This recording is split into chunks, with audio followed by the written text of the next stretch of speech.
Hi, folks. What do you say we test those draft tools out in this special edition of the BadAzz Fantasy Baseball Podcast? It's mock drafting tonight, folks.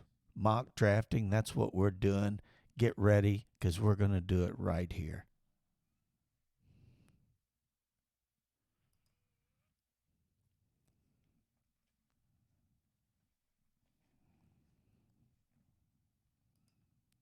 Okay, folks, this is Rudy from Alvin, Texas, coming at you with another special edition.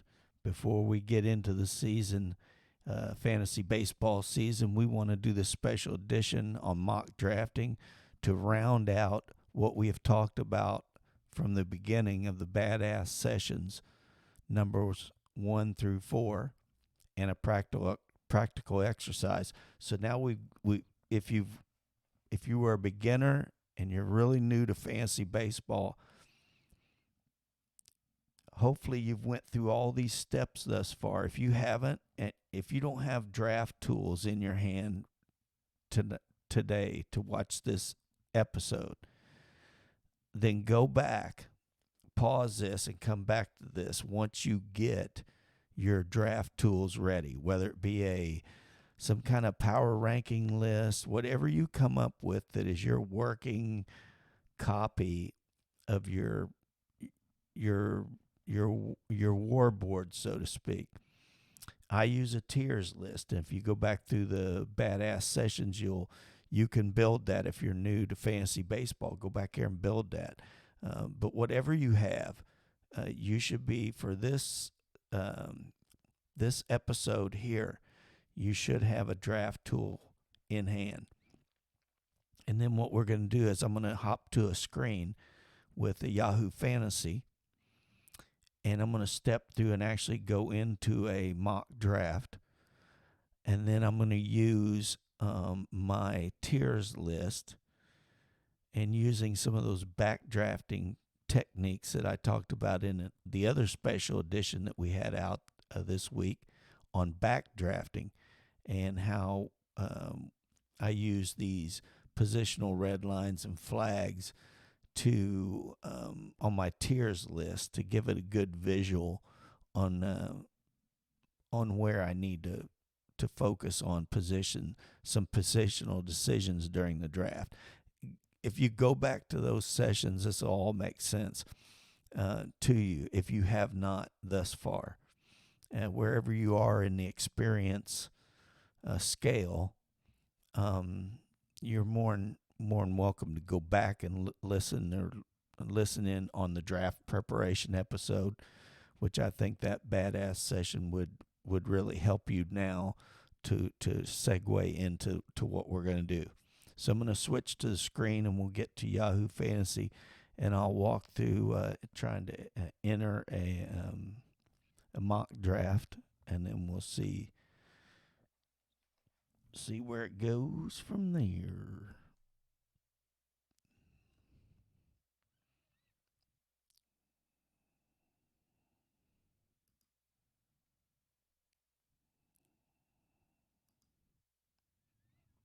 Okay, here we are on the screen, and we're going to go. If you're following along with me, I'm at the Yahoo Fantasy Baseball kind of the overview page. So this is obviously where you can get league information, your team information, what have you. But on the header, you want to go to draft. If you haven't done this before, if you have, then just fast forward ahead then. And then we'll go to mock drafts. I'm going to click on that. And let's see. So once you enter this, you're going to see all these places here, and these are little rooms you can join and select the position in the draft that you want to draft from. When you see these silhouettes in here, that means someone's there. Once the draft time is up, this timer here, 1 minute, then you're locked into that draft. If there's empty spaces, they'll be filled by robots. So, can you see this? Hopefully. Okay, so you see somebody's popping up here. If you notice too here, you look at the type of league, Roto and H2H, which is head-to-head. And I did tell you in the BadAzz sessions, the preferred type is to align it with whatever league type you're playing in, rotisserie or head-to-head. In my case, and in our example, I usually use head-to-head. But oftentimes, when it's late at night, the Roto lines, these mock draft leagues here, will fill up quicker. So I'll just try to get into a 12-team standard, wherever 12-team would fill up next. So we'll get into this one we'll just pick in the middle. So we picked 6, draft pick 6. And remember, I recommended that you move this around. And when you do mock drafting, do it maybe in 2, 3, 11, 10, 11, and you get an idea how the snake draft works. If you don't know and have never done this, I've only got about 3 minutes, but I'm going to go through quite a bit of information here. So when you're on this and you're waiting and you select a draft position, select different areas so you get a different example each time that you draft. And remember that to go back, what we've started with way back in the first or the second BadAzz session was we talked about picking the platform, the league type, and the game format and all that, trying to figure out what type of league you should join in. And then we started building tools using player rankings and other factors, which make you, the GM and manager, have ownership and some personal stake in the roster that you build. And you take those other factors, those player rankings that you start, that base player rankings, other factors equals your draft list, your tiers list, or whatever your favorite flavor is. But that's what you got in front of you right now. If you were doing mock drafting and you're prepping that, you're ready with that board. Because once the timer right now is 2 minutes, 17 seconds, means that's when it'll close out people from joining this draft, and then it'll switch us automatically to another screen to enter a draft. The draft will look exactly like the actual draft when you do your league draft. That's why it's very beneficial to do mock drafts, especially if you've never drafted in any baseball league or this year's baseball league. Is do it so you can get used to seeing what that looks like and navigating, and you don't lose anything by doing the mock drafting. I mean, even if you make mistakes, that's the place to make the mistakes, is right there. That's for damn sure. So be a badass. Don't be a dumbass. So now you want to start testing that draft strategy. Whatever draft plans you have, this is all about practicing and testing that in a draft environment with other people. Hopefully, right now we got like 3 human beings, counting me. Hopefully there's going to be more than that. You don't really want more humans in this mock draft, because you don't want to have just a few humans and then a bunch of robots, because then it's just not a realistic draft, because the robots are just going to pick the next one in line without respect to anything, basically. So anyway, you can use some pre-draft tools in Yahoo. Yeah, I'm going to back out of this one because, well, let's see down to the wire, see if we get some real late. You like to at least have half, if you're doing a 12-team mock draft. You want to have more humans in that than 3 or 4. I mean, I've even said half or 6 is like the very minimum, but I really think even you need more than that. The more human beings you get in your mock draft, and believe me, this is very late at night or early in the morning, depending on your perspective. So there's not a lot of activity out there, people joining this up. Now, this might change in a minute in the next one that comes up here in 5 minutes. But we shall see. We're going to probably try to jump into this next 12-teamer, and hopefully this thing gets... Let's jump back in here at 6 on this next one. It looks like we got Dale here that decided to take the number 1 slot. Okay, if you haven't done a snake draft before and you don't know what that's all about, it's pretty simple. But if you get the first draft pick, then you'll go to the back of the line for the next round, and that's a long stretch. So, and if you on the other end of the spectrum, if you were the last pick, then you'd be the very next pick in the next round, or back to back, so to speak. 11th pick in the first round would pick second in the second round. 10th would pick third. 9th would pick, and then it snakes back around, and that's exactly how that happens. That was probably a terrible example. Hopefully you understood that. But basically, the one thing you need to understand is doing mock drafting and practicing that. There's definite differences on drafting in the front, the middle, and the back end of this first round.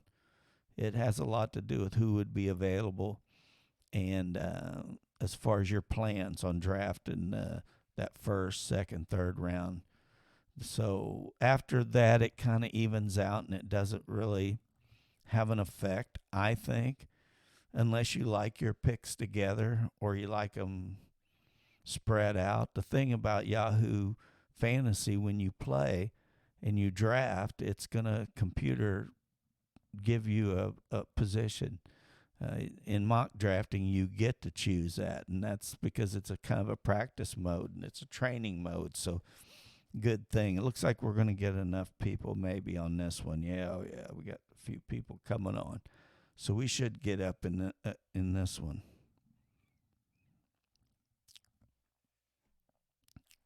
So, I guess this would be a good moment to. I'm going to break away just a second here. So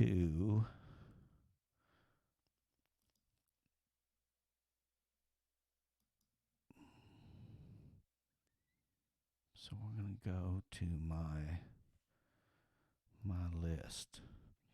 So I'm going to queue my list up, and I'll go back and forth probably with this.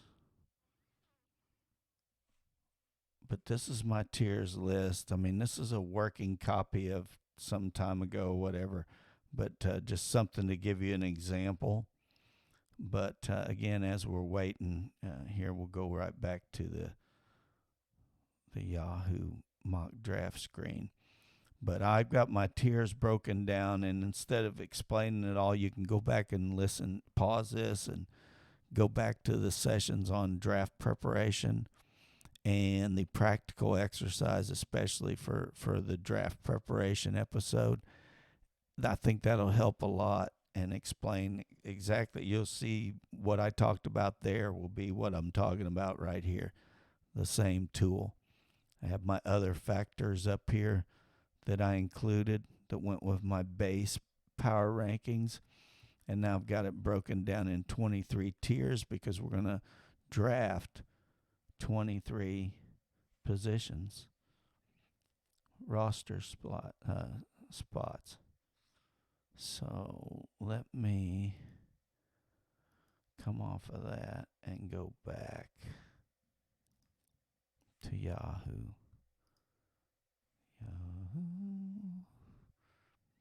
You know what we can do? We can do both of these. Whoops. There we go. Hello. Okay. So it looks like, okay, we're entering the draft board room now. So I'm trying to move around some of my screens here so I can see what the heck I'm doing. Okay, so we got about 2.5 minutes. And what I use this time immediately, like for, is I've already got my list and I'm pretty abreast, at least on the top part of the draft, who I'm drafting. So this is something that I like to do. Sometimes you can go in here and change these headers. I got to go quick too because I got 2 minutes and I want to do a few things. But these headers you can change. This is ADP of diamond level players. Yours truly and other diamond level players. That's the top 1% in Yahoo fantasy baseball of the players. So you're the GM and this is your time to shine. But here's rankings. Here's your position rankings. And you can go into that later. There's a bunch of other statistics. You can sort. You can search by name for a specific player. You can change this list and only look at batters. You can look at catchers. You can look at first positions, pitchers, or what have you. They also, these numbers, if you do pre-rank draft boards in Yahoo, you can actually do them there. Go back to the Yahoo page, do them. It's really easy. Just follow the directions. And then you can import it in here. So then your priority rankings will show up. But I'm going to get ready for the draft here first by marking these. This is what I like to do, is go down through here and start marking the guys that I'm targeting. And this is just favoring them. And if you'll see here, it puts them in a queue, my queue. And I can move this queue around. I can move players up and down in it. But I want to mark as many as I can before this starts. Normally, I'll start on this right away and just go like crazy and mark as many, get as far down the list as I can. So I don't have to do it in those middle rounds where it starts getting a little muddier out there because people make, a surprise pick or a surprise couple picks in front of you. And hopefully the tiers list will come through and give us a good opportunity to come out with meeting some of our targets. So you only get 30 seconds on the clock, too, on the mock drafting. When you do a real draft, it'll be a minute as a default. If you're in a private league, obviously the commissioner can change that, but most leagues it's a minute as a default. These go pretty quick here too, and people will drop out of the draft and the draft keeps going, and then it'll do what's called auto draft. So then it'll really go quick. If a bunch of people start dropping out, which it'll help lose its effectiveness of the draft, but we're going to run with this. We got pick number 4 already coming off the board was Ronald Acuna, Aaron Judge, Trey Turner, Julio Rodriguez just came off. Ouch. That's somebody I obviously am targeting if you look over here at my tiers list, but I have options. These people here that highlighted, I would like to target. There's a way to put sound on here. I don't know if it's going to come through or not. There it is. When you hear that sound, you're up. So we're up. I'm up anyway. And I have 30 seconds. So I have a couple people here that are in my target list. So that's going to be a successful first pick no matter who I come up with because I'm targeting them. So we're going to take Mookie Betts in round number 1. And then I'm going to scroll down on my tiers list to tier 2. Now I picked 6th. So here you can look real quick and see that round 2, it's listed here, and you can see I'm at pick 19. What Yahoo does is they have this running line, and I don't know if you can see it, but it goes right across the screen here. And it moves up and down. These players move off the board, and your pick line is kind of like where your next pick is. But I think that's just a good visual guide. But you can see it's picking up already. It's getting pretty fast. So that I would venture to say. But the early rounds should go fairly quick because the first 2 or 3 rounds, uh, most everybody has a really good idea of who they want early. So at least that's what I come to. So we got pick 19 coming up. In the second round, I was targeting, it looks like Bobby Witt Jr., and he's already come off the board. We also have Pete Alonso, who's still on the board. This blue color was just simply a color that we identified. I identified a player, a targeted player, but not the highest targeted player. So we're going to take Pete Alonso, and that's the beauty of the tiers group. Now, of course, it's easy. It does get muddier as it gets later, but the tiers list will work. This is a positional red line right here. That means I wanted to target, my goals to target a outfielder 1, my first outfielder on my roster, and this was the last, or the positional red line, the last player rank that I wanted to draft for my number 1 outfielder. It's a guide. It doesn't. Never developed the tiers list to be a end all to be all. It's a guide to help you move, and that's why there's multiple things going on here. But this is the red line. These yellowish highlighted players are just simply highly targeted players, or I want to give the most emphasis to, and then also targeted is my blue folks here. These are the flags I talk about in backdrafting, the backdrafting session. It looks like I got pick 30 coming up, and I better start focusing. So let's go back to that. So 30, what we're looking at, and it looks like I'm going to have to look really hard here because it looks like Michael Harris came off the board. He was someone I was highly targeting. This year I'm going to expend a pretty good bit of, well, we're going to pull him off. Michael Harris is there. Yeah, okay. So our guy's here. But I'm also going to fill as a strategy this year. I wanted to spend a lot of draft, a high draft pick on a reliever, and but I'm going to take Michael Harris here and stay on my tiers list. So so far we're tracking pretty good. We're getting. We didn't get everybody. You don't get everybody you want, and especially if you draft 6th and you got those 4 or 5 top guys and you want one of them, they're more than likely going to be gone. In my case, they did, but Mookie Betts was there, and I'm still happy with that. Okay, we got a flag coming up for third base. This is just telling me that Austin Riley is the next to last before there's a positional red line, and I want one of those third basemen. So I want Austin Riley, or in this case, Gunnar Henderson, which is way down, I think, about 7th or 8th round. So I'm going to wait on him, I think, but I think Austin Riley would be an excellent add. Okay, my pick 43 is coming up.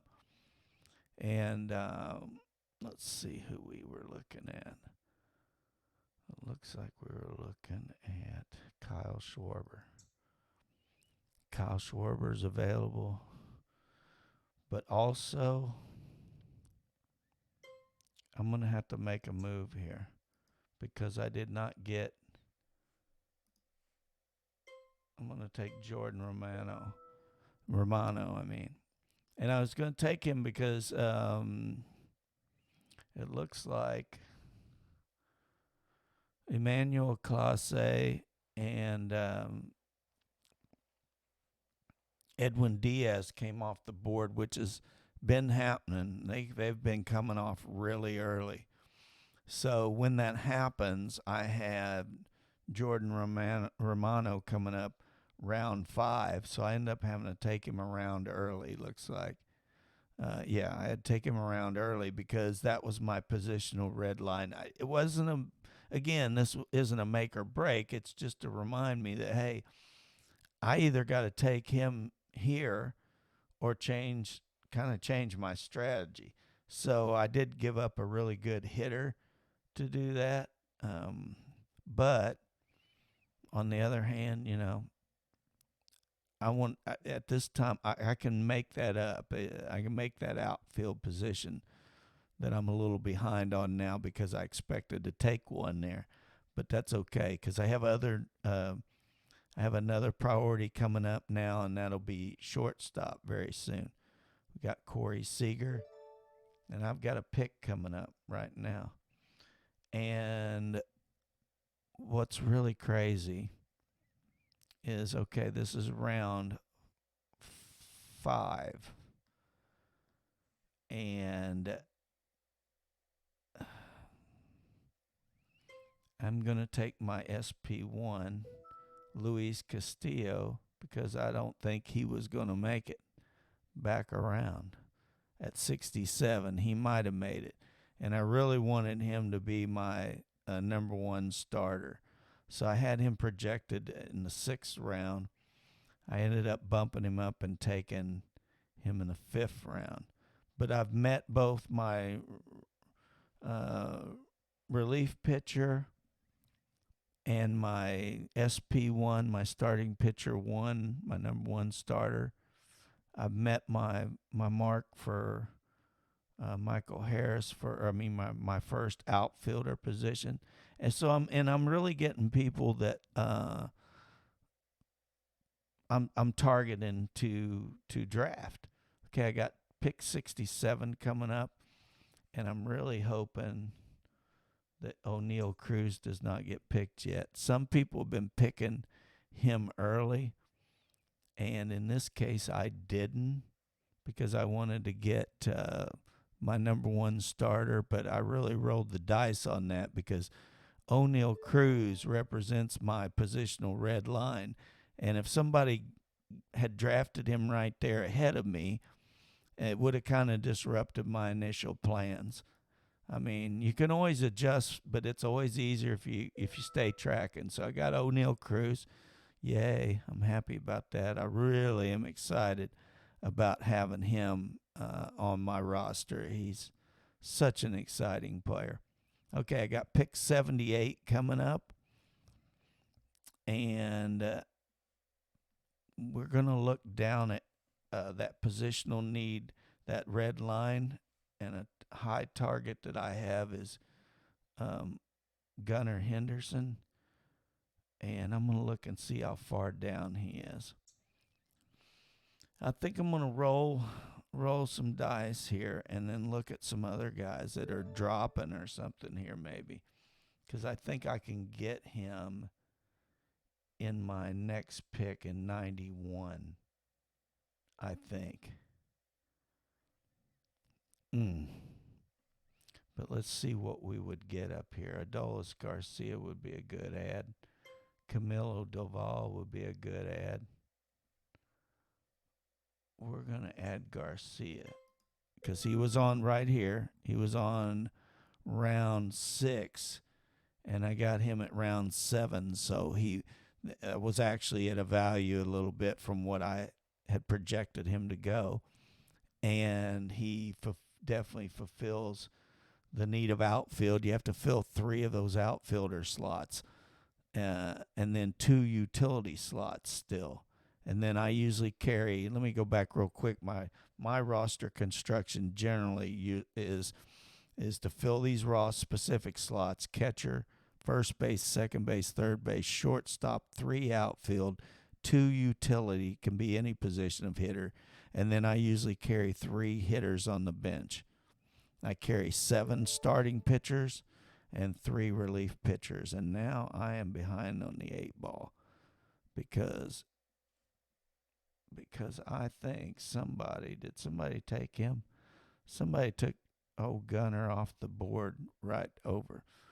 Okay, so I definitely have a need still for starting pitcher, and I definitely have Luis Severino on my pitching list. Let's see where I had him projected. I had him projected in 10th round. So I drafted him in the 8th, which is pretty early. So I look up here, and you can see his data is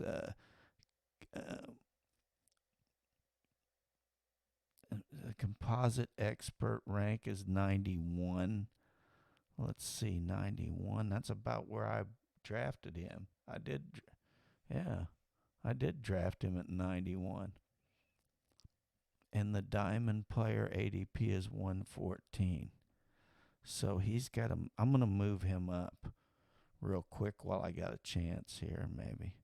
Because he's definitely got to go up. He's going a little earlier, like 2 rounds earlier. So I'm going to move him up here. Right here. There we go. That's something you can do if you have time. I have pick 102 up right now. And something. Okay, let's see who we got that we've been targeting. There we go. Okay, so we're going to take Jake McCarthy here. Well, where is he? Where'd he go? There he is. There we go. So we got Jake McCarthy as my 3rd outfielder, which I had him targeted as a number 2. So I have a stronger. I'm really happy with the outfield there because I have a strong. Now, what I'm really lacking on in the curveball that got thrown in was Gunnar Henderson. I kind of rolled the dice on him and lost him. So I have a third base hole. And I have catcher coming up, but I have targets later in the draft for them. So I still have great need at pitcher. I only have 2 starting pitchers. I have 1 reliever, and I really have to start looking at who's going ahead. I see another outfielder I really wanted to target. And so we're drafting in round 10 right now. And I had Taylor Ward targeted in that round, and that's exactly where he's coming up. So we're going to pick him up. And I'm going to keep my eye out for some of these secondary targets to see what we're going to do about third base. I have some flexible type players that'll come up later in the draft that I know can cover that base. Or I can platoon people. And that's something I tell everybody about. No matter what you build, whatever you do, you're going to have some changes or fluctuations, so to speak, or what have you. Because things happen. Humans are picking, and you don't know how it goes until it goes. So I'm looking at 126, and I have my eyeballs out at Hunter Green, but I don't know. He is going at a lot higher. Well, not really. Not really. So he's still available. He's coming up, but there's good pitchers. You got George Kirby. So I have some choices. I also have a third baseman here, Eugenio Suarez, who I know I had targeted. Well, I did have maybe he's went way up in draft. I'm not sure. Maybe I took him off. Okay, a starting pitcher that I wanted is available. Hunter Green, love him. Great upside. I'm going to put him right there on my he would be my SP3, my third starting pitcher, and I'm pretty happy with that. So I'm looking for somebody in particular, a reliever. because I'm getting a little concerned about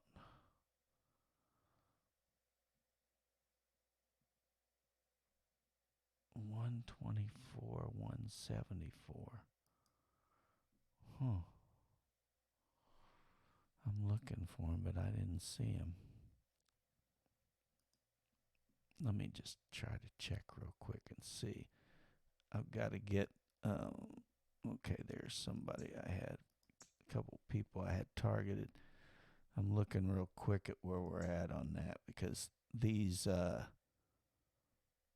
relievers can get away from you really quick, and I wanted to try to make sure.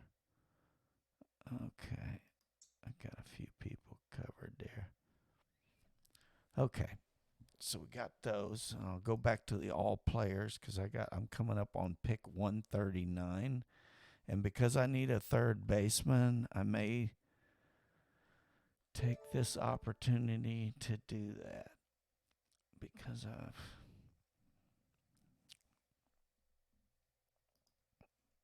it really depends on who's left too.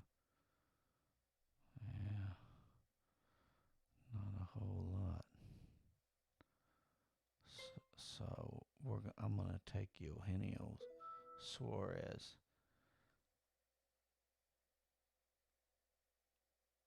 Well, that's not what happened.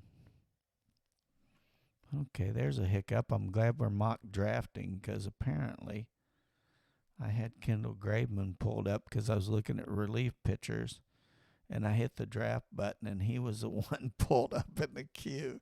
So, okay, but I'm not worried about that because I would have had Eugenio Suarez and had my third base filled. And the only positional player left that I would have had in that scenario left is catcher. And I have catcher coming up right somewhere around 16, maybe 17. Yeah, 17. Yeah, Cal Raleigh at 17, round 17. So I'd still be looking at pitchers at this point, and not saying that I would have taken, but I'm definitely going to take Jose Leclerc here because it's getting really thin on people who are going to get some saves. So I kind of, some of that got away from me a little bit because I certainly would have liked to have Camilo Duvall or Alexis Diaz from the Reds, but he's been going pretty far up the list too, and Rizel Iglesias as well. Somebody I would really like to have on my roster, but he just keeps going up in his in the rankings or his draft ranking. So I'm going to go back to the all players, and this is that area where I still need 4 hitters, and I need to get my roster concerned. I need I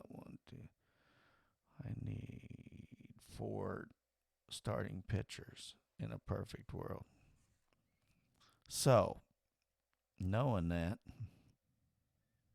we're going to go to round 163 and round 14, see who we should have coming up. And we would have Jeffrey Springs, who would be good, but I would think somebody's maybe pulled him off the board already. Did I?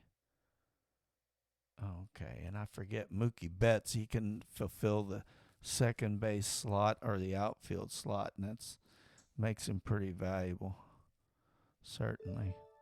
Okay, so I got another pick coming up here.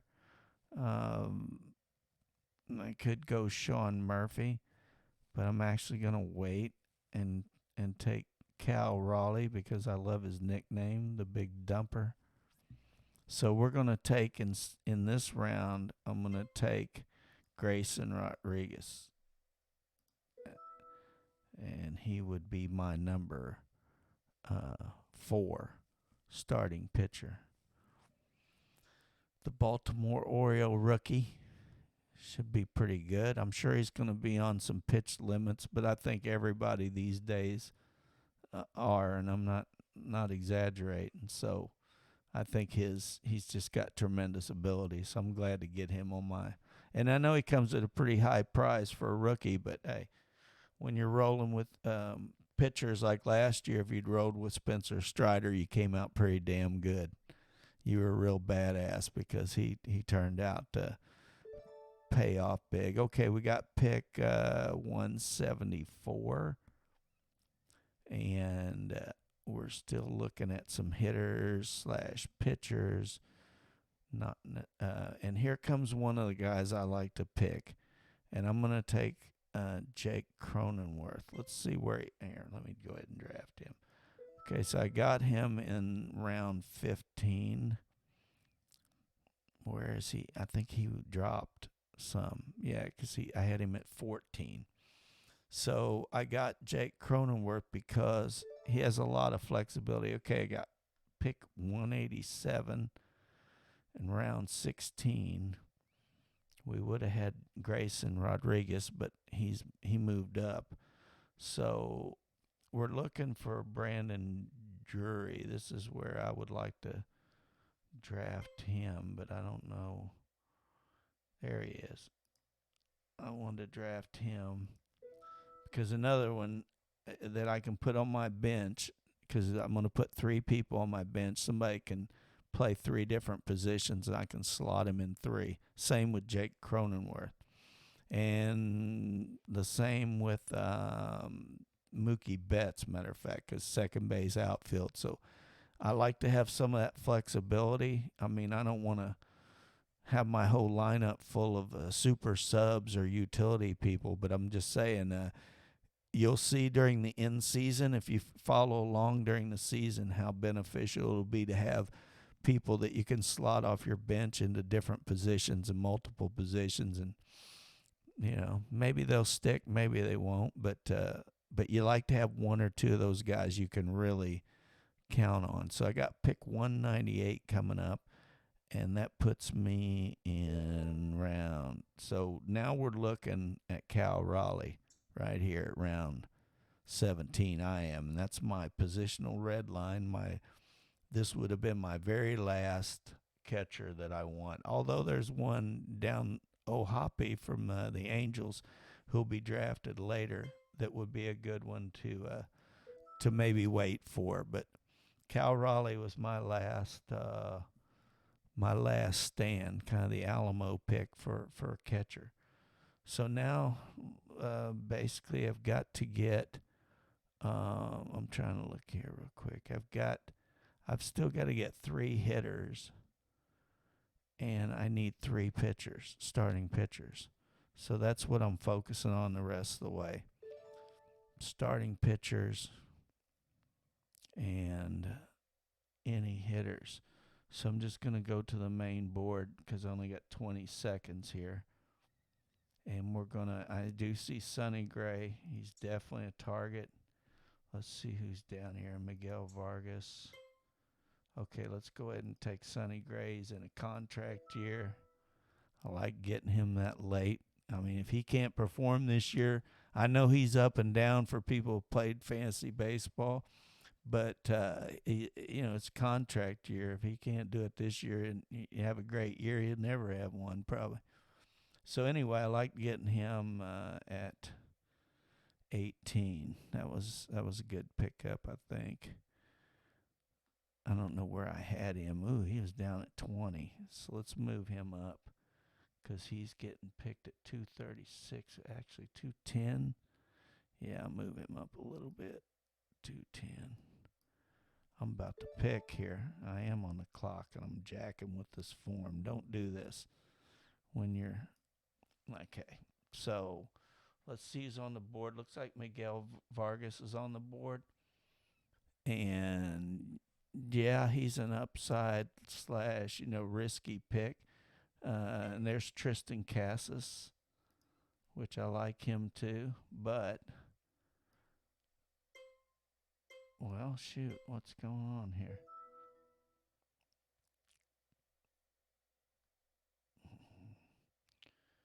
don't know what happened there. I think. Oh, okay. It went through. Man, that was crazy for a minute. What the hell? Anyway, let me straighten this out here. There we go.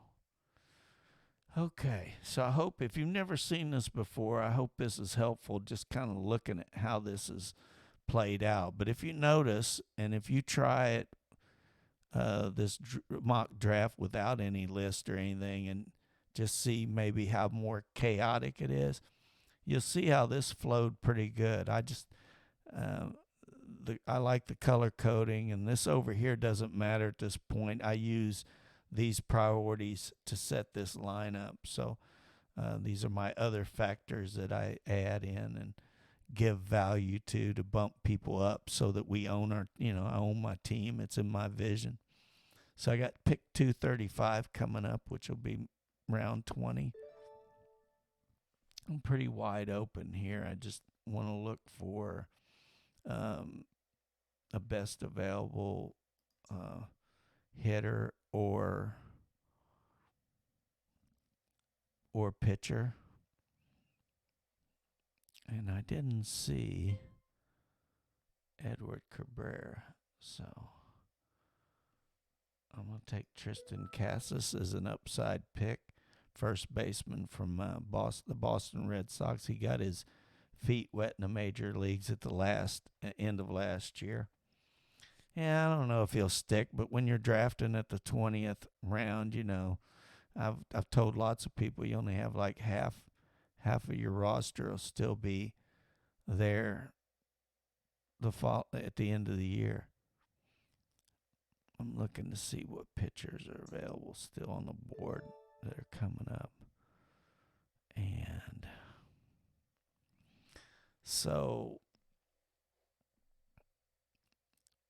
I'm not coming up with some really hitters that I have targeted this late. I have a couple I could go with, but I'm definitely going to go with Tyler Anderson here with the Los Angeles Angels. So I got 1, 2, 3, 4, 5, 6. I have 6 pitchers, starting pitchers, and I'm on the clock again for 2:59. Okay, we're going to have to do this one quick. We got to move very quickly. We're going to get the countdown here. Oh, man. Oh, what? There he is. So we'll take Tyler Malley here. Or not. How about Jake Fraley? Yeah, it just took it there. See, even the best at the very end, you can get down to where I don't have a lot of people to pick from down here, and maybe I probably need to build that just a little bit, especially it looks like round 20. I didn't have much. And I probably could have went down here and reached, but I already got Miguel Vargas. But I could, and I got Tyler Anderson, so I've literally ran out of, now to complete this, because it auto-drafted Jake Fraley, I'm going to pick a starting pitcher. And you know what? I'll finish up by putting out one of my favorite old guys, and that's Adam Wainwright, Wayno. He might last the first month. Okay, so over here is where it shows your team as you're drafting. It'll place them in here, and you can move these around and reshape this whole view. So the draft for me is already over. There's a few people finishing up picking.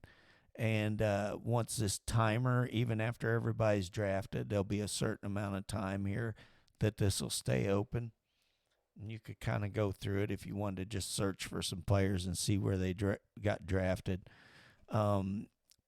What they will also do is grade it. I wouldn't go by that because, it's a mock draft, but they do a grading system. But if you back out of drafts and stuff like I do a lot of times and move on to other things, it'll affect that grading thing. So I don't know how much weight to put on that, but if you're happy with your draft and you get the people that you want and you prioritize and do that pre-planning, then you'll end up with a team that's in your light.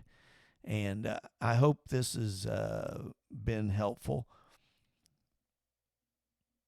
Once you get done, this timer goes out.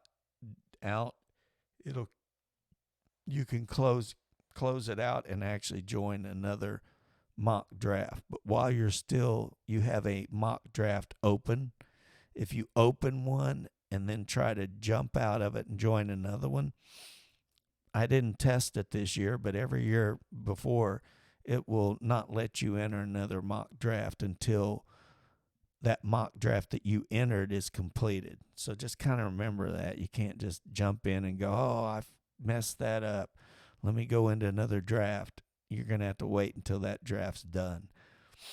So I hope that helped you all. I think I turned out pretty good. I was a little ticked off there at the end because I did get a stray dog got in there. I like Jake Fraley, but he wouldn't have been on my he would not have been on my roster. But I'm pretty happy with this roster. I think I got some good balance. I got a lot of youth, but I've got some good steady veterans on there too. I waited a while to get pitching, but I did want to have a pretty good number one, and I really like Luis Castillo. I really like Luis Severino, the Luis brothers.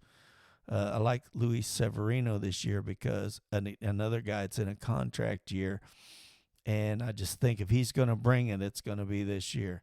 And he has all the ability if he to be a really good pitcher. So hopefully he'll have get a lot of innings and pitch well for me. Reliever, we'll have to see. My number one's good, one of the best in the game. I'd say one of the top three. That's until Liam Hendricks comes back. And I don't know after him, though. That's going to be wishy-washy. But I feel pretty good about my middle of my pitching staff. I like Hunter Green, young guy, a lot of strikeouts. Sonny Gray, another guy that's on a contract year. And that was one of my other factors, by the way. It was right here, the first one. If you see up here to the left in my my tiers list, contract year. It's an important. It doesn't end all be all, but it can nudge and make a difference when there's a close evaluation between a few players within a tier, and I'm looking to draft one within that group. That can make the difference in who I pick within that sometimes.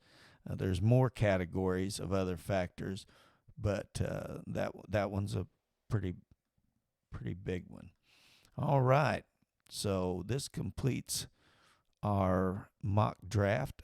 Like I said, I encourage you. They run these things 24/7, I think. So do them as many times as you can. Try to move players that you know or you see that have been moving up or got selected a little early.